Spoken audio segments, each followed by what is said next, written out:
আজকে আমরা বাংলাদেশের রাজনীতির খুবই বড় একটা পট পরিবর্তন নিয়ে কথা বলতে যাচ্ছি। হ্যাঁ, আমাদের হাতে বেশ কিছু সোর্স আছে, আর্টিকেল, রিসার্চ পেপার, কিছু ইন্টারভিউ আছে। আর সবকিছুই একটা বড় ঘটনাকে কেন্দ্র করে ঘুরছে। ফেব্রুয়ারি 12 তারিখের জাতীয় নির্বাচন আর তার ঠিক আগে আগে দেশের রাজনীতির মঞ্চে ঘটে যাওয়া এক এক নাটকীয় বিচ্ছেদ। ঠিক, আমরা বিএনপি আর জামাতে ইসলামীর কয়েক দশকের পুরনো জোট ভেঙে যাওয়ার ব্যাপারটা বোঝার চেষ্টা করব। এটা তো শুধু দুটো দলের আলাদা হয়ে যাওয়া নয়, তাই না? না না, সোর্সগুলো বলছে এর পেছনে আরও গভীর কিছু কারণ আছে। আমরা দেখব কেন ঠিক এখনই এটা ঘটল, বাংলাদেশের রাজনৈতিক পরিচয়ের ওপর এর কি প্রভাব পড়বে, আর নতুন মেরুকরণের ইঙ্গিতই বাকি। আচ্ছা, তাহলে চলুন একেবারে মূল ঘটনাটা দিয়ে শুরু করা যাক। বিএনপি আর জামায়াতের এই জোট তো বহুদিনের। কয়েক দশকের। আল জাজিরার একটা রিপোর্টে তো এটাকে চূড়ান্ত বিচ্ছেদ বা কি বলছিল ফাইনাল ডিভোর্সই বলা হয়েছে।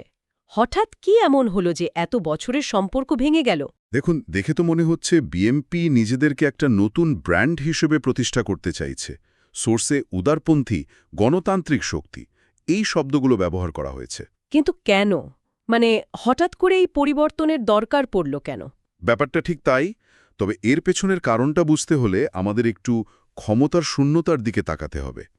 দেখুন, ২০২৪ সালের আগস্টের গণ-অভ্যুত্থানের পর শেখ হাসিনার আওয়ামী লীগ সরকার তো ক্ষমতাচ্যুত হয়েছে এবং দল হিসেবেও নিষিদ্ধ। ঠিক। এতদিন ধরে আওয়ামী লীগ নিজেদেরকে দেশের প্রধান ধর্মনিরপেক্ষ ও উদারপন্থী শক্তি হিসেবে পরিচয় দিয়ে এসেছে। এখন তারা যেহেতু মাঠে নেই, ওই জায়গাটা কিন্তু ফাঁকা হয়ে গেছে।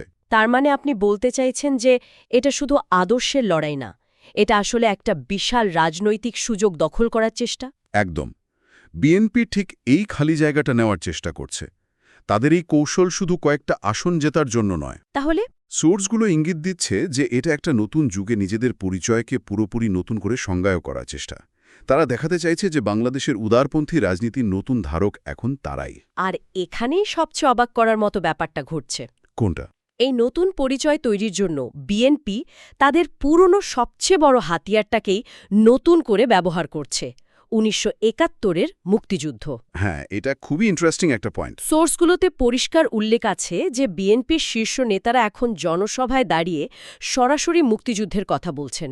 শুধু তাই না, তারা স্বাধীনতা সংগ্রামে জামায়াতে ইসলামের ভূমিকার কড়া সমালোচনাও করছেন। এটা তো একটা বিশাল পরিবর্তন। অবশ্যই, কারণ এই একই ইস্যু ব্যবহার করে এতদিন আওয়ামী লীগ বিএনপি জামায়াত জোটকে ঘায়েল করত। ঠিক, এটা একটা প্যারাডাইম শিফট।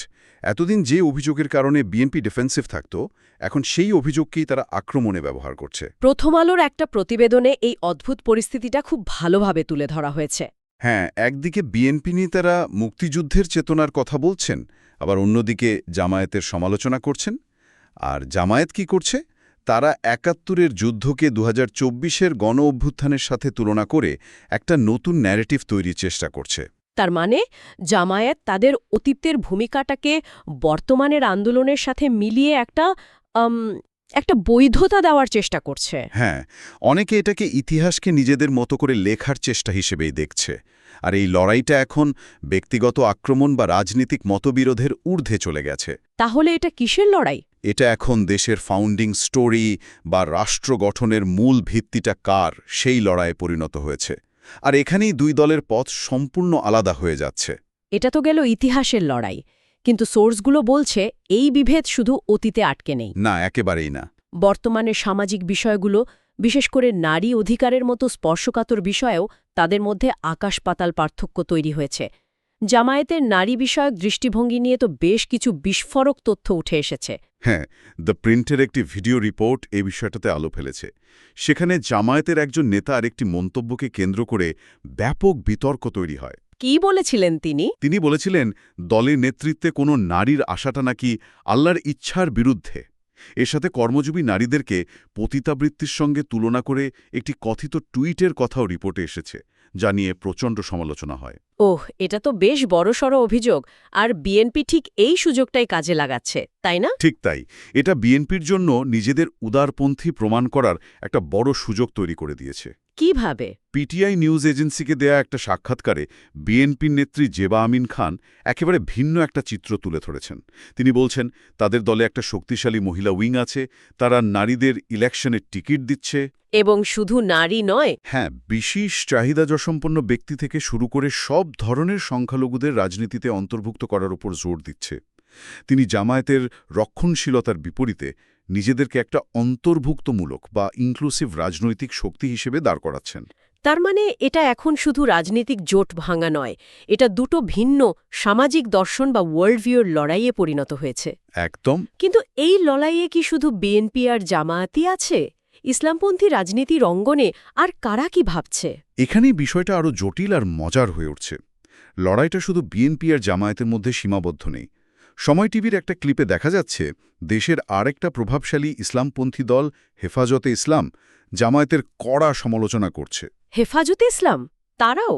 হ্যাঁ, এবং তারা সরাসরি জামায়াতের আদর্শকে আক্রমণ করছে। এক মিনিট, জামায়াতের আদর্শকে আক্রমণ বলতে ঠিক কি বোঝাচ্ছে? তারা কি বলছে? তারা বলছে জামায়াতের ইসলাম হল মওদুদি ইসলাম নয়, মদিনার ইসলাম নয়। ওহ! এখন সাধারণ শ্রোতাদের জন্য একটু বুঝিয়ে বলি। আবুল আলা মওদুদি ছিলেন জামায়াতে ইসলামের প্রতিষ্ঠাতা এবং একজন প্রভাবশালী ইসলামী তাত্ত্বিক। যখন হেফাজতে ইসলাম এই পার্থক্যটা করছে, তারা আসলে বলতে চাইছে যে জামায়াতের আদর্শটা কোরআন হাদিসের বিশুদ্ধ ধর্মীয় ব্যাখ্যার চেয়ে বেশি রাজনৈতিক। আরও কিছু বলেছে? হ্যাঁ, তারা জামায়াতের আদর্শকে মুনাফিকি বা ভণ্ডামি থেকে জন্ম নেওয়া বলেও আখ্যা দিচ্ছে। এর ফলে যা হচ্ছে, ইসলামপন্থী ভোটব্যাংকটা ভাগ হয়ে যাচ্ছে এবং জামায়াত রাজনৈতিকভাবে আরও একা হয়ে পড়ছে। আচ্ছা, তাহলে একদিকে বিজেপি জামায়াতের আদর্শিক লড়াই চলছে, অন্যদিকে অন্য ইসলামপন্থী দলগুলো জামায়াতের বিরুদ্ধে দাঁড়িয়ে যাচ্ছে। কিন্তু এই দলগুলোর নিজেদের রাজনীতিটা ঠিক কী রকম? আমাদের হাতে তো একটা একাডেমিক গবেষণাপত্রও আছে, যেখানে বেশিরভাগ ছোট ইসলামী দলকে করালি খটর ভাষায় রেন্ট সিকিং প্যারাসাইট বা সুবিধাভোগী পরজীবী বলা হয়েছে। এই শব্দটার মানে কি? এটা একটা খুবই গুরুত্বপূর্ণ পয়েন্ট। ওই গবেষণাপত্রটি বলছে অনেক ছোট ইসলামী দলের কাছে রাজনীতি মানে কোনো আদর্শ প্রতিষ্ঠা করা বা ভোটারদের সেবা করা নয়। তাদের মূল লক্ষ্য হল ক্ষমতার কাছাকাছি থাকা কোনো বড় দলের, যেমন অতীতে ছিল আওয়ামী লীগ, ছায়াতলে থেকে নানা ধরনের সুবিধা আদায় করা। সুবিধা বলতে ঠিক কী ধরনের সুবিধার কথা বলা হচ্ছে? যেমন ধরুন টাকা পয়সা, নির্বাচনে মনোনয়ন কিংবা আইনি সুরক্ষা। অর্থাৎ তারা নিজেদের সংগঠনকে ব্যবহার করে বড় দলগুলোর কাছ থেকে এক ধরনের ভাড়া বা রেন্ট আদায় করে। মানে আদর্শের চেয়ে পৃষ্ঠপোষকতা পাওয়াই ছিল তাদের মূল উদ্দেশ্য। ঠিক। 2018 সালে নির্বাচনের সময়কার তাদের আচরণ বিশ্লেষণ করে গবেষণাপত্রটি দেখিয়েছে যে বেশিরভাগ দলই কোনো সুনির্দিষ্ট নীতি বা এজেন্ডা নিয়ে কাজ করার চেয়ে ক্ষমতাসীন আওয়ামী লীগের জোটে ঢোকার জন্য বেশি আগ্রহী ছিল। তার মানে তাদের কাছে রাজনৈতিক আদর্শের চেয়ে ব্যক্তিগত বা দলীয় লাভই মুখ্য। এটা তো বেশ হতাশাজনক চিত্র। তবে ওই গবেষণাপত্রই তো ইসলামী আন্দোলন বাংলাদেশ বা আইএবিকে ব্যতিক্রম হিসেবে দেখানো হয়েছে, তাই না? হ্যাঁ, এবং এই ব্যতিক্রমটা বোঝা খুব জরুরি। গবেষণায় বলা হয়েছে ইসলামী আন্দোলন বাংলাদেশ অন্যদের মতো সুবিধাভোগী নয়। তাদের একটা আদর্শিক ভিত্তি আছে। ঠিক, তাদের একটা নির্দিষ্ট আদর্শিক ভিত্তি আছে এবং তারা সেই আদর্শের ভিত্তিতেই রাজনীতি করে। আর সে কারণেই তাদের জনপ্রিয়তাও অন্য ছোট দলগুলোর চেয়ে বাড়ছে। তাহলে পুরো চিত্রটা দাঁড়াচ্ছে যে একদিকে বিএনপি আর জামায়াতের মতো দলগুলো মূলধারার রাজনীতির নিয়ন্ত্রণ নেওয়ার জন্য আদর্শিক লড়াই করছে, অন্যদিকে এই ছোট দলগুলোর একটা অংশ শুধু পৃষ্ঠপোষকতার রাজনীতি করছে। আর এর মধ্যেই আইবির মতো দল নিজেদের আদর্শ নিয়ে আলাদা জায়গা তৈরির চেষ্টা করছে। একদম। বাংলাদেশের ধর্মীয় রাজনৈতিক অঙ্গনটা যে কতটা জটিল আর বিভক্ত, এই চিত্রটা সেটাই তুলে ধরে। এখানে বিভাজনটা শুধু আদর্শের ভিত্তিতে হচ্ছে না। কোন দলকে মানুষ জেনুইনলি আদর্শবান মনে করছে আর কোন দলকে সুবিধাবাদী ভাবছে, তার উপরও অনেক কিছু নির্ভর করছে। আচ্ছা, এই সব তত্ত্ব, আদর্শিক লড়াই আর রাজনৈতিক কৌশলের আসল পরীক্ষা তো হয় নির্বাচনের মাঠে। অবশ্যই। আর আমাদের হাতে ফেব্রুয়ারির 12 তারিখের নির্বাচনের কিছু প্রাথমিক ফলাফলও আছে। জাগো নিউজ 24-এর রিপোর্ট অনুযায়ী এই বেসরকারি ফলাফলগুলো আমাদের কি বলছে? এই নতুন রাজনৈতিক সমীকরণের কোনো প্রতিফলন কি সেখানে দেখা যাচ্ছে? হ্যাঁ, একটা প্রাথমিক চিত্র পাওয়া যাচ্ছে, যদিও এটা সম্পূর্ণ ফলাফল নয়। কি রকম? প্রথম যে বিষয়টা চোখে পড়ছে সেটা হলো নারী বিজয়ের সংখ্যা এখনও বেশ কম। 85 জন নারী প্রার্থীর মধ্যে মাত্র 7 জন জয়ী হয়েছেন। এটা একটা দিক। কিন্তু এর চেয়েও গুরুত্বপূর্ণ হল বিজয়ীদের পরিচয়। যে কয়েকজনের নাম উল্লেখ করা হয়েছে তারা প্রায় সবাই বিএনপি বা তাদের নতুন জোটের সদস্য।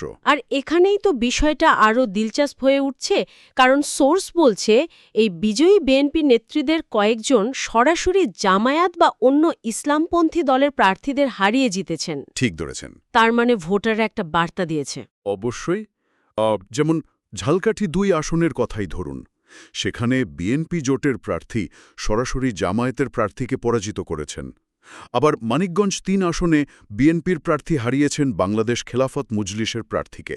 যদিও এটা মাত্র কয়েকটি আসনের উদাহরণ। হ্যাঁ, কিন্তু এটা একটা প্যাটার্ন বা প্রবণতার দিকে ইঙ্গিত করছে। কি সেই প্রবণতা? প্রবণতাটা হলো বিএনপি যে নিজেদেরকে কট্টরপন্থী ইসলামী দলগুলোর চেয়ে একটি বেশি মধ্যপন্থী, আধুনিক ও অন্তর্ভুক্তিমূলক বিকল্প হিসাবে তুলে ধরার চেষ্টা করছে, সেই কৌশলটা অন্তত কিছু আসনে ভোটারদের কাছে গ্রহণযোগ্যতা পাচ্ছে বলে মনে হচ্ছে। তার মানে এই প্রাথমিক ফলাফলকে বিএনপির নতুন কৌশলের জন্য একটা ভ্যালিডেশন বা স্বীকৃতি হিসাবে দেখা যেতে পারে। হ্যাঁ, বলা যেতে পারে। তাহলে সব মিলিয়ে আমরা কি দেখতে পাচ্ছি? পুরো ব্যাপারটা সামারি করলে কি দাঁড়ায়? আমার কাছে মনে হচ্ছে একটা প্রধান রাজনৈতিক দল বিএনপি একটা বিশাল ক্ষমতার শূন্যস্থান পূরণ করার জন্য নিজেদেরকে প্রায় আমূল বদলে ফেলছে। এটা তো একটা বিরাট ঝুঁকি, তাই না? অবশ্যই। কয়েক দশকের পুরনো একটা পরীক্ষিত জোট ভেঙে দিয়ে নতুন প্রজন্মের উদারপন্থী ভোটারদের কাছে টানার চেষ্টা। এটা শুধু ঝুঁকি নয়, এটা বাংলাদেশের বিরোধী রাজনীতির ডিএনএ বদলে দেওয়ার মতো একটা পদক্ষেপ।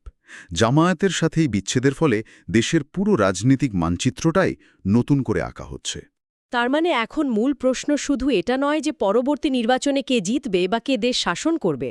না, মূল প্রশ্ন হয়ে দাঁড়িয়েছে বাংলাদেশ রাষ্ট্র হিসেবে কোন পথে এগোবে, এর মূল চরিত্রটা কি হবে। আর সেখানেই তো দুটো বড় প্রশ্ন চলে আসছে। বিএনপির এই নতুন কৌশলকে আসলেই একটা বৃহত্তর বহুত্ববাদী এবং গণতান্ত্রিক প্ল্যাটফর্ম তৈরি করতে পারবে, নাকি এর ফলে ধর্মীয় ডানপন্থী দলগুলোর মধ্যে বিভেদ বাড়বে এবং জামায়াত আরও কট্টরভাবে নিজেদেরকে প্রধান বিরোধী শক্তি হিসেবে প্রতিষ্ঠা করার চেষ্টা করবে, যা এক নতুন ধরনের রাজনৈতিক অস্থিরতা তৈরি করবে। একদম। আর আমাদের হাতে থাকা সোর্সগুলো এখানেই আমাদের জন্য একটা ফাইনাল চিন্তার খোরাক রেখে যাচ্ছে। কি সেটা? প্রথম আলোর প্রতিবেদনে একজন রাজনৈতিক বিশ্লেষকের একটা উদ্ধৃতি আছে যা খুব ইন্টারেস্টিং। তিনি মনে করেন বিএনপি আর জামায়াতের এই প্রকাশ্য লড়াইটা হয়তো সাময়িক। সাময়িক কেন? কারণ দিন শেষে তাদের দুজনের ভোটারদের ভিত্তি বা ভোটার বেস অনেকটাই এক। তাই আলাদাভাবে লড়লে দুজনেরই ক্ষতি হওয়ার সম্ভাবনা আছে। তার মানে এত ঝগড়া, এত আদর্শিক লড়াইয়ের পরেও আবার এক হওয়ার সম্ভাবনা আছে? এটাই হলো $মিলিয়ন প্রশ্ন। এই বিশ্লেষকের কথা যদি সত্যি হয়, তাহলে ভবিষ্যতের জন্য একটা বড় প্রশ্ন তৈরি হচ্ছে। কি সেই প্রশ্ন?